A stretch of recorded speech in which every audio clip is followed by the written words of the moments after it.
Hello students, welcome to Ekam IAS academy. ఈ రోజు current affairs సెషన్ని start చేద్దాం.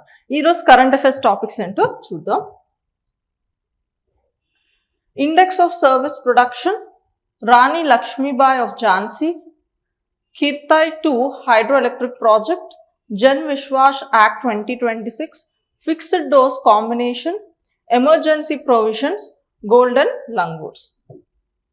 First topic, index of services production. So ఇది కొత్తగా మనకి సర్వీస్ సెక్టర్ ప్రోగ్రెస్ ఎలా ఉందో తెలుసుకోవడానికి కొత్తగా వచ్చిన ఒక ఇండెక్స్ మాట. ఇది మనకి ఐఎస్పి అంటారు, that is the index of service production. So ఇది ఎవరు రిలీజ్ చేశారంటే ministry of statistics and programme implementation is going to launch the index of service production in July 2026. ఈ ఇనిషియేటివ్ అనేది 2026 నుంచి లాంచ్ అవబోతుంది.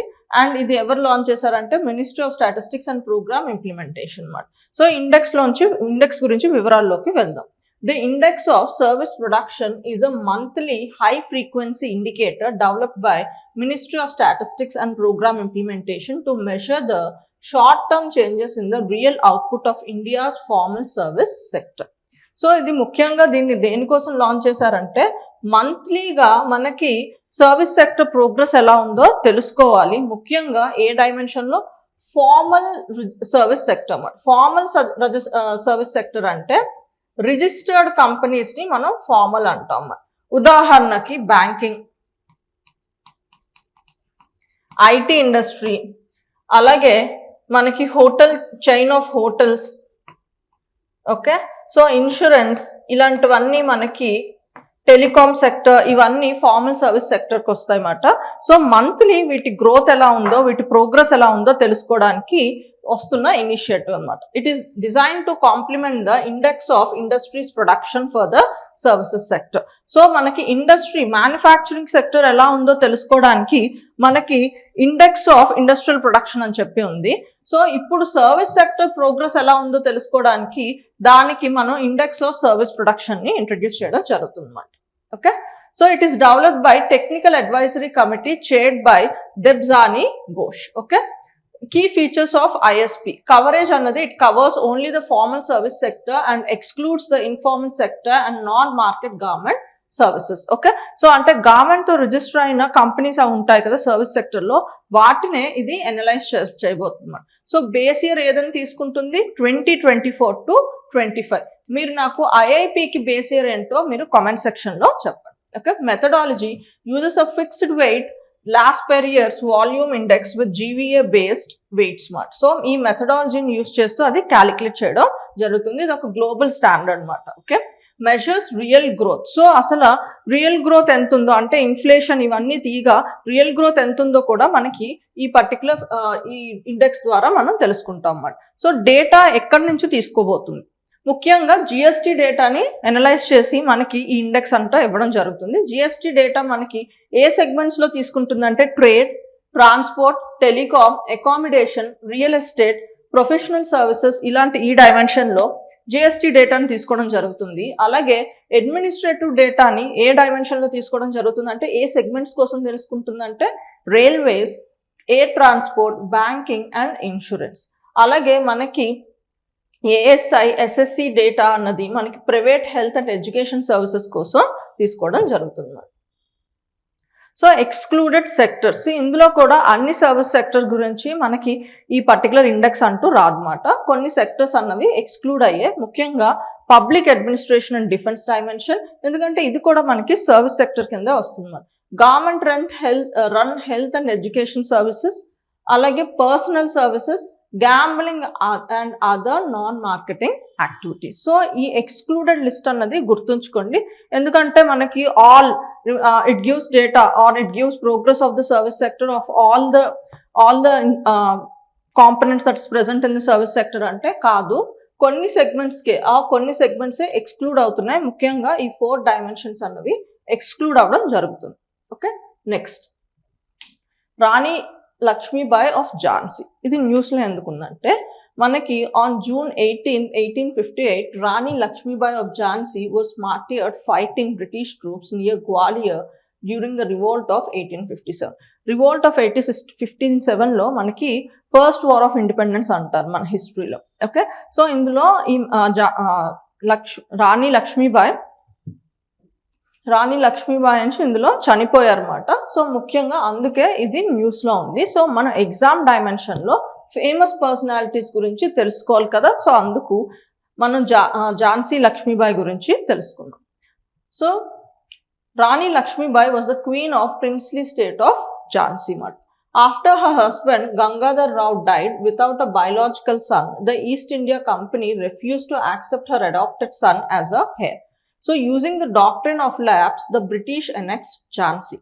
సో మనకేంటంటే ఆమె భర్త చనిపోయిన తర్వాత వాళ్ళకి బయోలాజికల్ సన్ అంటూ లేరన్నమాట. దానివల్ల ఒక అడాప్టెడ్ సన్ ఉన్నారు, కానీ బ్రిటిషర్స్ అతని అడాప్టెడ్ సన్ని మనకి నెక్స్ట్ రాజుగా యాక్సెప్ట్ చేయలేదన్నమాట. అది ఎందుకు యాక్సెప్ట్ చేయలేదంటే వాళ్ళు బ్రిటిషర్స్ ఒక అడ్మినిస్ట్రేటివ్ పాలసీని యూజ్ చేసేవాళ్ళు, అది డాక్ట్రిన్ ఆఫ్ ల్యాప్స్ మాట. సో డాక్ట్రిన్ ఆఫ్ ల్యాప్స్ ఏం చెప్తుందో చూద్దాం. So doctrine of lapse was a policy introduced by Dalhousie in 1848. Okay, ఈ పాలసీ అన్నది మనకి లార్డ్ డల్హౌసీ మనకి వైస్రాయ్గా ఉన్నారన్నమాట. 1848లో ఇది ఇంట్రడ్యూస్ చేయడం జరిగింది. సో ఈ డాక్ట్రిన్ ఆఫ్ పాలసీ రూల్ ఏంటంటే, if the ruler of the princely state died without a natural son, the English East India Company would not recognize an adopted son as the heir. The state would lapse to the British and be annexed. So the meaning ఏంటంటే particular ఆ రాజుకి న్యాచురల్గా biological sun లేకపోతే adapt చేసుకున్న sun న్యాచురల్గా ఈ రాజ్యానికి next రాజు అవ్వడు. So అలాంటప్పుడు ఈ రాజ్యాన్ని బ్రిటిష్ కలిపేసుకుంటుంది. సో ఈ రూల్ని మనం డాక్ట్రిన్ ఆఫ్ ల్యాప్స్ అంటారు. ఈ రూల్ని అప్లై చేసి ఝాన్సీని కూడా తీసేసుకోవడం జరిగిందన్నమాట. దానికే మనకి రాణి లక్ష్మీబాయి ఏంటంటే మనకి 1857లో తన రీజన్స్తో మనం పార్టిసిపేట్ చేయడం జరిగింది. Okay, so example of states annex. So doctrine of lapse ఉపయోగిస్తూ మనకి ఎన్ని స్టేట్స్ ఎనెక్స్ చేశారు మనకి బ్రిటిష్ టైంలో ఇవన్నమాట. సతారా 1848లో అయింది, and Sambalpur 1849, Jhansi 1854, Nagpur 1854. Okay, the annexation of Jhansi under this policy was one of the major causes of Indian rebellion of 1857. So మనకి first war of independence కి మనకి చాలా రీజన్స్ ఉంటాయి, అందులో పొలిటికల్ రీజన్స్ లో ఇది ఒక రీజన్ అన్నమాట. సో మనకి లైక్ పొలిటికల్ గా అంటే డాక్ట్రిన్ ఆఫ్ ల్యాప్స్ అప్లై చేస్తూ అక్కడున్న రాజ్యాల్ని బ్రిటిషర్స్ తీసేసుకుంటున్నారు అన్నమాట. సో దానికి లైక్ ప్రతిఘటిస్తూ ఈవెన్ మనకి రాణి లక్ష్మీబాయి ఈ వార్ ఆఫ్ 1857లో పార్టిసిపేట్ చేయడం జరిగింది. Okay, during the Indian rebellion of 1857, Rani Lakshmibai led the defense of Jhansi and fought bravely against the British.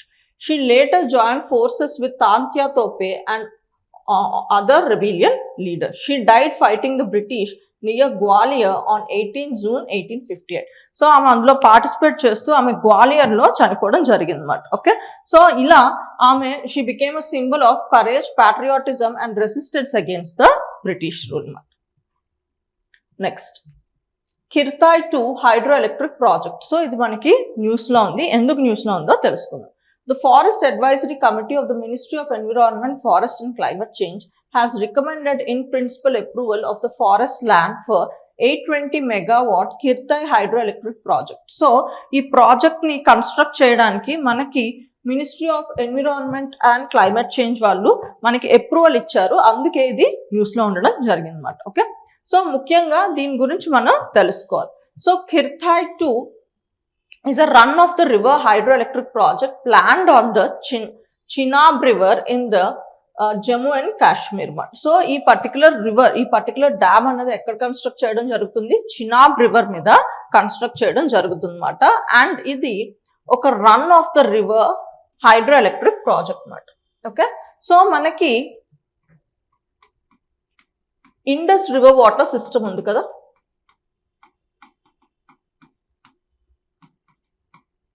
దీని మీద ఇండియాకి అండ్ పాకిస్తాన్కి ఒక అగ్రిమెంట్ ఉంది,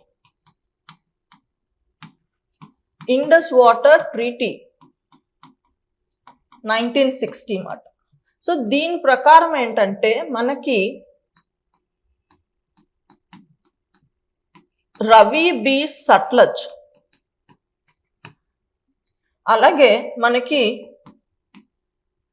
ఇండస్, జీలం అండ్ చినాబ్. ఈ రివర్స్ మనం ఈస్ట్ ఫ్లోయింగ్ రివర్స్ అంటారు. సో ఇవి ఇండియాకి ఎలకేట్ చేయడం జరిగింది అండ్ ఇవి పాకిస్తాన్కి ఎలకేట్ చేయడం జరిగింది అన్నమాట. ఇవి ఎలకేట్ చేస్తూ కొన్ని రిస్ట్రిక్షన్స్ కూడా, కొన్ని లిమిటేషన్స్ కూడా ఉన్నాయన్నమాట. ఎందుకంటే ఇది ఇండియా మీద నుంచి పారుతాయి కాబట్టి మనం అప్పర్ రిపేరియన్ స్టేట్గా ఉంటాం అన్నమాట. సో ఇక్కడ కొన్ని రిస్ట్రిక్షన్స్ ఏంటంటే, ఈ రివర్ వాటర్ని మనం నావిగేషన్కి అండ్ సమ్ రెగ్యులర్ యూస్కి అండ్ అలాగే run of the river projects కోసమే యూజ్ చేయాలన్నమాట. అంతేగాని ఈ రివర్ వాటర్స్ని మన కోసం డైవర్ట్ చేసుకోవడానికి లేదన్నమాట ఈ ట్రీటీ ప్రకారం. సో ఈ చినాబ్ రివర్ మీద ఇప్పుడు మనం ఈ particular run of the river project ని కన్స్ట్రక్ట్ చేయబోతున్నాం. ఈ run of the river project అంటే ఏంటంటే, ఈ run of the river project ఏంటంటే మనకి నార్మల్ డ్యామ్ కన్స్ట్రక్షన్ నార్మల్ ఎలా ఉంటుంది, మనం రిజర్వాయర్ కడతాం, రిజర్వాయర్ తో డ్యామ్ కట్టి సో వాటర్ ని దాని నుంచి ఫ్లో చేస్తూ ఎలక్ట్రిసిటీ జనరేట్ చేస్తాం. So run of the river project ఏంటంటే మనం డ్యామ్ అండ్ రిజర్వాయర్ కట్టకుండా న్యాచురల్ ఫ్లో ఆఫ్ వాటర్ తోనే మనం ఎలక్ట్రిసిటీ జనరేట్ చేస్తే దాన్ని run of the river project అంటారు. అంటే మనకి ఈ అగ్రిమెంట్ ప్రకారం దాని వాటర్ని డైవర్ట్ చేయడానికి లేదు అండ్ పెద్దగా డ్యామ్స్ ఇలా కట్టడానికి ఆర్ రిజర్వాయర్ కట్టడానికి లేదు. కాబట్టి run of the river project ఏంటంటే రివర్ ఫ్లోని అలా ఉంటూనే అందులో నుంచి ఎలక్ట్రిసిటీ జనరేట్ చేస్తే దాన్ని run of the river project అంటారు. సో మనకి ఈ కిర్థాయ్ అన్నది run of the river project ఎందుకంటే అది చినాబ్లో ఉంది, చినాబ్ రివర్ మీద ఉంది. ఈ చినాబ్ రివర్ అన్నది మనకి ఈ ఇండస్ వాటర్ ట్రీటీ ప్రకారం పాకిస్తాన్కి ఎలకేట్ అయిన రివర్ మాట. సో దీని మీద మనం ఏ డ్యామ్ని కట్టినా దేన్నైనా మనం రన్ ఆఫ్ ద రివర్ ప్రాజెక్ట్స్నే కట్టడానికి వీలవుతుంది. So it is 121 meter high concrete gravity dam will be constructed. It is a third hydroelectric project planned on the Chenab to receive approval since the suspension of the Indus Water Treaty. Okay, Indus Water Treaty suspend ayindi. So the project will be implemented by Chenab Valley Power Project Limited, a joint venture of the National Hydroelectric Power Corporation and Jammu and Kashmir State Power Development Corporation limited. So ఈ project అన్నది మనకి ఒక particular specific body అన్నది implement చేస్తుంది, that is Chenab valley power project limited అనమాట. Okay, so Kirthai 1 is located upstream while the Kiru hydroelectric project is situated downstream of Kirthai 2. So మనకి Chenab river మీద 3 projects ఉన్నాయన్నాను కదా దీంతో పాటు. So first one is Kirthai 1 and Kiru. ఇప్పుడు మనకి కిర్థాయ్ 2 అన్నది వస్తుంది. Other major electric projects planned on the Chenab river is మనకి Dulhasti, Ratle, Pakal Dul, Kwar, Kiru and Kirthai stage 1. Okay, Jan Vishwas act 2026 ఇది కూడా మనకి న్యూస్ లో ఉంది. ఎందుకంటే government has operationalised Jan Vishwas act 2026 reforms under Drugs and Cosmetic Act 1940 and Food Safety and Standard Act 2006. So మనకి government ఈ particular act అంటూ కొన్ని అమెండ్మెంట్స్ చేస్తూ తీసుకొచ్చిందన్నమాట. ఏంటో ప్రావిజన్స్ చూద్దాం. It is build on Jan Vishwas act 2023. So ఈ అమెండ్మెంట్ ద్వారా ఇప్పుడు ఏం చేస్తుందంటే it replaces imprisonment with civil penalties for over 1000 minor offences to promote trust based governance. So ఒక గుడ్ గవర్నెన్స్ ఇనిషియేటివ్ గా ఏం చేస్తుందంటే మైనర్ అఫెన్సెస్ కి మనకి ఏంటంటే వీటిని పెనాల్టీస్ తోని లైక్ ఇంప్రిజన్మెంట్ లేకుండా జైల్లో పెట్టకుండా సో సివిల్ పెనాల్టీస్ విధిస్తుందన్నమాట. సో అవసరం లేని అంటే చిన్న చిన్న మైనర్ తప్పులకి ఏంటంటే పెనాల్టీస్ వేయడం జరుగుతుంది. Okay, so education framework. So ఇలాంటి చిన్న చిన్న తప్పులకి హ్యాండిల్ చేయడానికి ఒక dedicated educating authority and internal appeal mechanisms కూడా డిజైన్ చేయడం జరిగింది. So graduated response, warnings, advisories before fines for the first or second time lapses. So ఏంటంటే ఫస్ట్ టైం వార్నింగ్ ఇవ్వడం జరుగుతుంది. సో నెక్స్ట్ టైం అలా మళ్ళీ ఇంకా అదే రిపీట్ చేస్తే ఏంటంటే ఫైన్స్ వేయడం జరుగుతుంది అన్నమాట. Okay, so dynamic monetary penalties 10% increment every 3 years to create deterrence. So ఇందులో ఏంటంటే ఇంకొక మెకానిజం కూడా పెట్టారన్నమాట. సో మనకి ఎవ్రీ 3 years కి ఆ పెనాల్టీ అమౌంట్ అన్నది పెరుగుతుంది. సో దట్ ఏంటంటే పీపుల్కి కంపైలెన్స్ అన్నది అంటే వాళ్ళు అది చెయ్యాలి అని చెప్పి వాళ్ళకి అది పెరగాలి అని చెప్పి ఈ డైమెన్షన్ కూడా యాడ్ చేయడం జరిగింది. Several outdated colonial era laws and offences are omitted. Okay, so చెప్పాను కదా ఇది ఒక good governance initiative. Fixed dose combinations.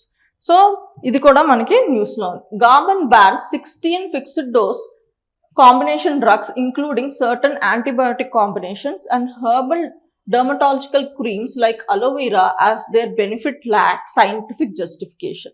So manaki fixed dose combinations వి కొన్ని గవర్నమెంట్ బ్యాన్ చేయడం జరిగింది. సో మనం దీన్ని ఎగ్జామ్ డైమెన్షన్ లో తెలుసుకోవాలి. ఇది జనరల్ గా మనకి సైన్స్ అండ్ టెక్నాలజీ డైమెన్షన్ లో వస్తుంది. సో అసలు ఈ ఫిక్స్డ్ డోస్ కాంబినేషన్ అంటే ఏంటో చూద్దాం. It refers to the products containing 2 or more active ingredients used for particular indications. Okay, so asala active ingredients ante enti? Active ingredient ante it's a biologically active component of the drug product that produces the intended effect. So దీని meaning ఏంటంటే ఉదాహరణకి మీరు ఇప్పుడు tea చేసుకుంటున్నారు అనుకో. Okay, so టీలో మనకి mainly tea leaves వేసుకుంటాం. సో మనకేంటి ఈ టీ లీవ్స్ వల్ల మనకి ఈ రిఫ్రెష్మెంట్ అనే ఫీలింగ్ ఈ టీ లీవ్స్ వల్లే మనకు వస్తాయి అన్నమాట. ఓకే, సో అండ్ టీ చేసుకోవడానికి మనం ఇంకా మిల్క్, వాటర్, షుగర్ ఇలాంటివన్నీ వాడతాం అన్నమాట. సో యాక్చువల్గా ఈ రిఫ్రెష్మెంట్ అనే ఫీలింగ్ దేని వల్ల వస్తుంది? ఈ టీ లీవ్స్ వల్ల వస్తుంది. సో మనకి ఈ టీలో యాక్టివ్ ఇంగ్రీడియంట్ ఏంటి? టీ లీవ్స్ అవుతున్నాయి అన్నమాట. అంటే మనం ఏదైనా మెడిసిన్ వాడుతున్నప్పుడు దాని యాక్చువల్ కాంపోనెంట్ వల్ల మనకి రిలీఫ్ వస్తుంది కదా, దాన్ని యాక్టివ్ ఇంగ్రీడియంట్ అంటారు అన్నమాట. సో ఇక్కడ ఎగ్జాంపుల్లో టీ లీఫ్ అన్నది యాక్టివ్ ఇంగ్రీడియంట్, మిగతావన్నీ ఏంటంటే సపోర్టింగ్ అన్నమాట. ఓకే, సో అలాంటి వాటిని మనం యాక్టివ్ ఇంగ్రీడియంట్ అంటాం అన్నమాట. సో ఇప్పుడు ఈ ఫిక్స్డ్ డోస్ కాంబినేషన్లో ఏంటంటే ఆ మెడిసిన్లో మనకి 1 or more యాక్టివ్ ఇంగ్రీడియంట్స్ ఉండొచ్చు. ఫర్ ఎగ్జాంపుల్ మీకు కోల్డ్ కోసం మెడిసిన్ అడిగారు అనుకో, అదే మెడిసిన్లో మీకు పారాసిటమాల్ ఉండొచ్చు, అంటే ఫీవర్ ఆర్ లేకపోతే బాడీ పెయిన్స్ తగ్గొచ్చు. అలాగే సిట్రజన్ సంబంధించింది కూడా ఉండొచ్చు అన్నమాట. సో దానివల్ల ఏంటంటే మీకు కోల్డ్ సిమ్టమ్స్ తగ్గుతాయి, అలాగే పారాసిటమాల్ వల్ల మనకి ఫీవర్ ఉన్న, బాడీ పెయిన్స్ ఉన్నా తగ్గుతాయి అన్నమాట. సో ఇక్కడ ఏమవుతుంది, కోల్డ్ మెడిసిన్ కోసం ఒక ఫిక్స్డ్ డోస్ కాంబినేషన్ ఉంది. సో ఇక్కడ మనకి 2 యాక్టివ్ ఇంగ్రీడియంట్స్ అంతా ఇందులో ఉంది మాట. సో దీన్నే మనకి ఫిక్స్డ్ డోస్ కాంబినేషన్స్ అంటారు. సో గవర్నమెంట్ ఏంటంటే కొన్ని వాటికి సైంటిఫిక్ ఎవిడెన్సెస్ లేకపోవడం వల్ల ఒక 16 ఫిక్స్డ్ డోస్ కాంబినేషన్స్ ని బ్యాన్ చేయడం జరిగింది అన్నమాట. As per the Drugs and Cosmetic Act 1940, the FDCs are considered as a new drugs and Central Drug Standard Control Organization issues approval. So general గా మనకి FDCs కి అప్రూవల్ ఎవరిస్తారు? మనకి central drug standard control organization అన్నది మనకి approval ఇస్తుంది. And మీరు నాకు కామెంట్ సెక్షన్ లో ఇది ఏ మినిస్ట్రీ కింద వర్క్ చేస్తుందో చెప్పాలి. Okay, so FDCs are commonly prescribed for conditions ranging from infections to pain and skin ailments. Okay, so general గా వీటికి చెప్పాను కదా, మనకి కామన్ గా వచ్చే చిన్న చిన్న డిసీజెస్ వాటికి ఇవి రికమెండ్ చేయడం జరుగుతుంది. ఓకే, ఉదాహరణకి infections to pain, skin ailments, అలాగే కోల్డ్ ఇలాంటి వాటికి ఇవ్వడం జరుగుతుంది. Okay, emergency provision. సో ఇది మనకి న్యూస్ లో ఉంది. ఎందుకు? The Ministry of Culture commemorated Samvidhan Hatya Divas to mark the completion of 50 years of national emergency imposed in 1975. So మనకు నేషనల్ ఎమర్జెన్సీ 1975 లో ఇంపోజ్ చేశారు కదా, దానికి 50 years కంప్లీట్ అయింది. అందుకు ఇది న్యూస్ లో ఉంది. మనం ఇది ఎగ్జామ్ డైమెన్షన్ లో దీని వివరాల గురించి తెలుసుకుందాం. సో మనం ఈ పర్టికులర్ నేషనల్ ఎమర్జెన్సీ అన్నది కాన్స్టిట్యూషన్ లో ఏ ఆర్టికల్లో ప్రస్తావించబడిందంటే ఆర్టికల్ 352 మాట. So ground for declaration, A basis మీద మనం ఎమర్జెన్సీని, నేషనల్ ఎమర్జెన్సీని డిక్లేర్ చేయొచ్చు అంటే వార్ అండ్ ఎక్స్టర్నల్ అగ్రిగేషన్. దీన్ని మనకి ఎమర్జెన్సీ అన్న 2 రకాలు ఉంటాయి. ఒకటి external emergency, internal emergency. External emergency ఏంటంటే వార్ అండ్ ఎక్స్టర్నల్ అగ్రిగేషన్ ఇలా అయినప్పుడు మనం ఎక్స్టర్నల్ ఎమర్జెన్సీ ప్రెసిడెంట్ డిక్లేర్ చేయొచ్చు. ఆర్మ్డ్ రెబిలియన్ అయినప్పుడు ఇంటర్నల్ ఎమర్జెన్సీగా మనం పరిగణిస్తాం అన్నమాట. సో ముఖ్యంగా ఈ ఆర్మ్డ్ రెబిలియన్ అన్నది మనకి 44th కాన్స్టిట్యూషన్ అమెండ్మెంట్ లో యాడ్ అయింది అన్నమాట. ఈ ఆర్మ్డ్ రెబిలియన్ ముందు, ఈ అమెండ్మెంట్ అవ్వకముందు ఏముండేదంటే ఇంటర్నల్ డిస్టర్బెన్సెస్ అని ఉండేది. ఆ ఇంటర్నల్ డిస్టర్బెన్సెస్ తీసి ఆర్మ్డ్ రెబిలియన్ గా మార్చడం జరిగింది 44th constitution amendment act.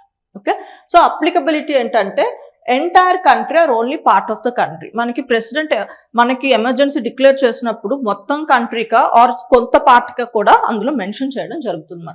Declaration made so far ఇంతవరకు ఎన్నిసార్లు డిక్లేర్ అయింది? ఎక్స్టర్నల్ ఎమర్జెన్సీ అయితే మనకి 1962లో ఒకసారి డిక్లేర్ అయింది. ఎందుకు? చైనీస్ ఇండియా వార్ వల్ల. ఇంకొకటి 1971లో అది ఇండియా పాక్ వార్ వల్ల. అండ్ ఇంటర్నల్ ఎమర్జెన్సీ అంటే మనకి 1975లో డిక్లేర్ అయింది. దానికే మనకి 50 years కంప్లీట్ అవ్వడం జరిగింది.